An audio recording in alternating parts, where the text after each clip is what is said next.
Happy Wednesday, everybody. We're going to be reading a folk tale today. A folk tale is a story that has been passed down from generation to generation by word of mouth. This is one of the world's most famous bedtime stories. It originated in Germany, and it is called Rumpelstiltskin. Now, based on the front cover, you can infer that the setting of this story, remember, setting is when and where. When this does not take place in present day time. We don't dress like this, do we? No, so you can infer that this takes place in the past. The name of this story is called Rumpelstiltskin. So we're going to go ahead and do our walkthrough of the book. Front cover, spine, back cover.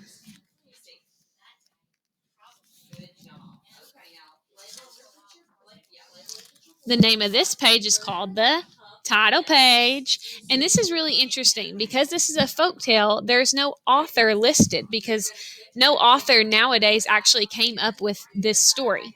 But there is an illustrator, and the illustrator is Erica Jane Waters. Remember, the illustrator draws the pictures. The illustrator draws the pictures. Hi, how did you know? The illustrator draws the pictures. Once upon a time, there was a poor miller who had a beautiful daughter. Her eyes were the color of cornflowers, and she had rosy pink cheeks. She was so lovely and clever that the miller couldn't resist telling everyone about her. One day, the king rode through the village. The miller desperately wanted to impress the king. "Your Highness, my daughter is pretty and smart," he boasted. But the king took no notice. "She can also spin straw into gold," the miller added, sure that this would get the king's attention.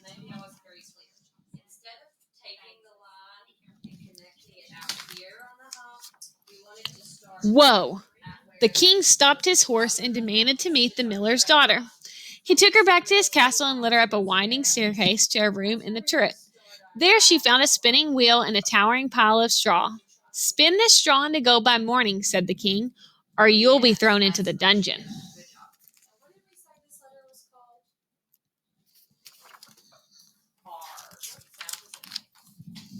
As soon as the king left, the miller's daughter began to cry. Even if she had a year to spin the straw into gold, she couldn't, for she didn't know how. Thinking about the dark, dingy dungeon, she sobbed even louder. Just then, a funny little man danced into the room, clicking his heels and tapping his toes.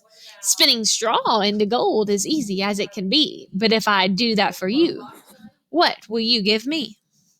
The miller's daughter offered the little man her necklace, and quick as a flash, he spun the straw into gold thread.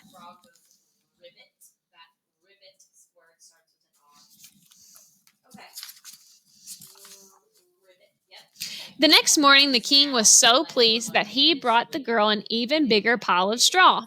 Again, he ordered her to spin it into gold by dawn. Well, she still didn't know how to do it. Sure that she would be dragged into the dungeon, the miller's daughter wept. And just as before, the funny little man jigged into the room. "Spinning straw into gold is easy as it can be, but if I do that for you, what will you give me?" This time, the miller's daughter gave the little man her ring. Quick as a flash, he spun the straw into gold thread that gleamed in the morning light.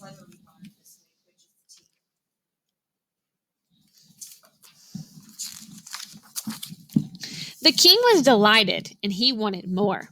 He brought the girl a pile of straw so tall it reached the ceiling. She was told to spin it into gold by sunrise. Once more the girl cried, and the funny little man hopped and skipped into the room. "Spinning straw into gold is easy as it can be, but if I do that for you, what will you give me?" This time the miller's daughter had nothing left to offer him. He made her promise to give him her firstborn child. Then, fingers flying and toes tapping, he spun the straw into gold.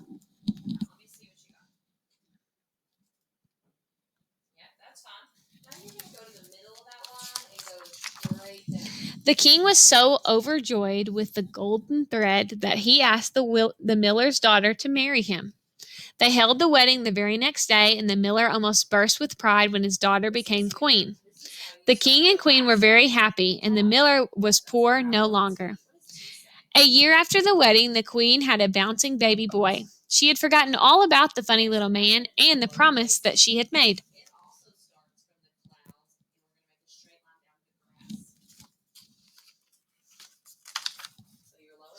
One day, while the queen hummed a lullaby, the funny little man danced into the nursery and demanded the baby prince.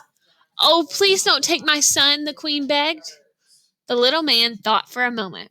Then he clapped his hands and he sang, You can keep the prince if you play my game. You've got 3 days to guess my name.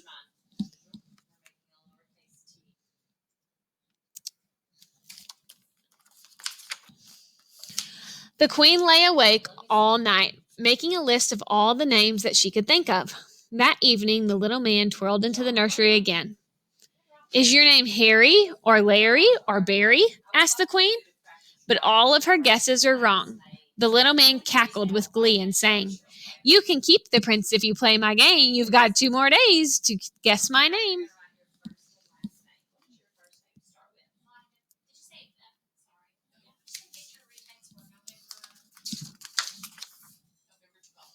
The next day, the queen sent messages all over the land to find more names. That evening, the little man appeared again. Are you named Tim or Jim or Kim? Asked the queen. Once again, all of her guesses were wrong. The little man hooted with delight and sang, You can keep the prince if you play my game. You've got 1 more day to guess my name.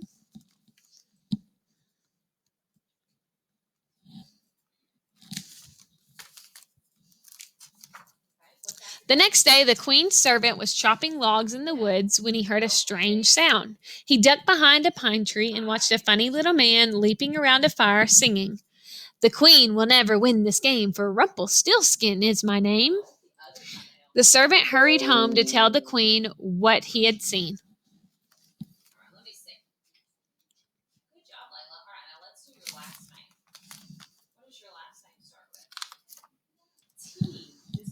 That evening, when the little man danced into the nursery, the queen pretended to think.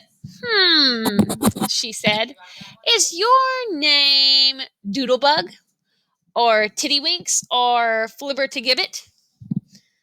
The little man shrieked with laughter and shook his head. Do you give up? He asked, reaching for the baby. I know, it's Rumpelstiltskin, exclaimed the queen.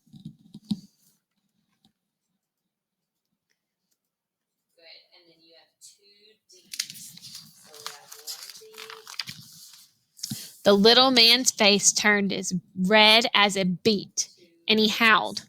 Oh, what a shame, what a terrible shame. The queen knows Rumpelstiltskin's my name. Throwing himself to the floor, he kicked his feet and pounded his fist so hard that the board splintered and split. Rumpelstiltskin tumbled through the floor and was never seen again. The end.